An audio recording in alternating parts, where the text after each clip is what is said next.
এখন যদি এসে কেউ বলে যে গোপালগঞ্জে যে সমস্ত ঘটনা ঘটছে তারপরে কি আপনি বলবেন নির্বাচনের অনুকূল পরিবেশ আছে? আপনি কি বলবেন? না, নাই। এই যে জবাবটা আপনার কাছ থেকে না নাই পাওয়া, এটাই ছিল মূল উদ্দেশ্য। আচ্ছা, নির্বাচনের পরিবেশ এখন নাই। দেখেন না গোপালগঞ্জে কি হচ্ছে।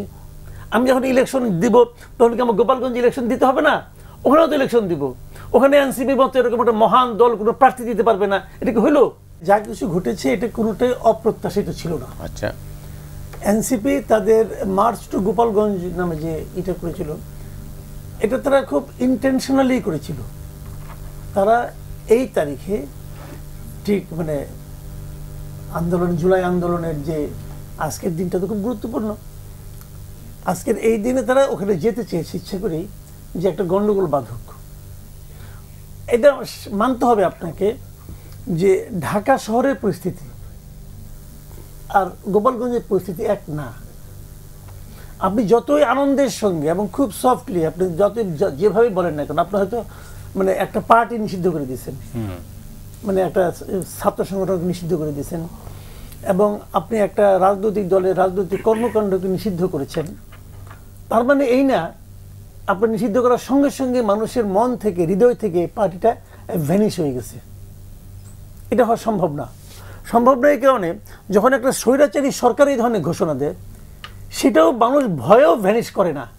জামাতকে তো আওয়ামী লীগ নিষিদ্ধ করেছিল, জামাত কি ভ্যানিশ হয়ে গেছিল মানুষের হৃদয় থেকে? হয়নি কিন্তু। তো এটাও সেরকম হবে না। এবং এই পার্টিটার যে মূল নেতা, পার্টিটার মানে গঠনের পর থেকে আমি বলবো, সেই সমস্ত নেতৃত্ব কিন্তু গোপালগঞ্জ জেলা থেকে। গোপালগঞ্জ জেলার মানুষের হৃদয় আপনি বলতে চাচ্ছেন সবাই এখন আওয়ামী বিরোধী হয়ে গেছে। ওখানে এই এনসিপির যে লোকগুলো বিভিন্ন মিটিংয়ে যায়, যে ঠিক আছে আমি মানলাম যে গত 17 বছর শেখ হাসিনা এই দেশে একটা স্বৈরাচারী শাসন কায়েম করেছিল, তারা আপনি সমালোচনা করেন, কিন্তু তারা যেভাবে অযাচিতভাবে বঙ্গবন্ধুর সমালোচনা করেন, জাতিজনক বঙ্গবন্ধুর সমালোচনা করেন, যেভাবে অপ্রয়োজনীয়, এটা প্রাসঙ্গিক না তবুও করছেন। তো এটা যখন ওইটা উনি গোপালগঞ্জে দাঁড়িয়ে করতে চাইবেন, আচ্ছা, আর গোপালগঞ্জে মানুষ তাদের ফুলের মালা দিয়ে অভ্যর্থনা জানাবে, ভাই এটা বাস্তবতা না।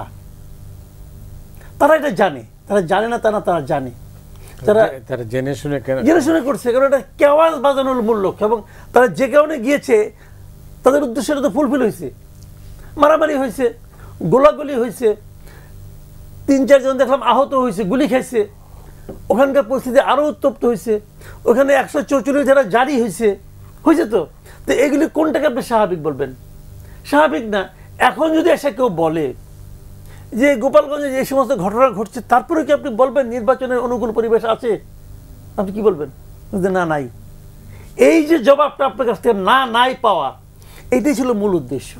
আচ্ছা, নির্বাচনের পরিবেশ এখন নাই। দেখেন না গোপালগঞ্জে কি হচ্ছে।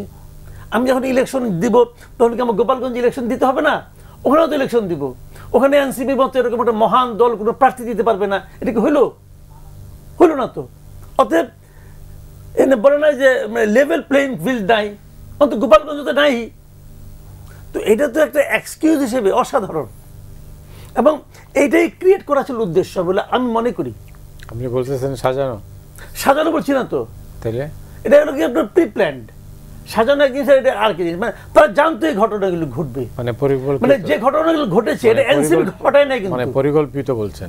আমি বলছি যে এটা সম্পূর্ণভাবে পরিকল্পিত, এইভাবে যে উস্কানি দেওয়া হয়েছে, মানে ওখানে যাওয়াটাই উস্কানি। কিন্তু এই মুহূর্তে ওখানে যাওয়ার মতো বাস্তবতা তাদের ছিল না। যাওয়ার আগে তারা যে সমস্ত কথা কাহিনী বিভিন্ন জেলায় করেছে, বিভিন্ন জায়গায় বলেছে, তারা তো ওখানে যে এটাই বলবে। তো এই বলাটা স্বাভাবিকভাবে আমি মনে করি যে তারপরে যদি রাষ্ট্র, যদি সরকার যদি আগের থেকে পূর্ব পরিকল্পনা করে ওখানে ওরকম এনভায়রনমেন্ট ক্রিয়েট করার চেষ্টা করতো,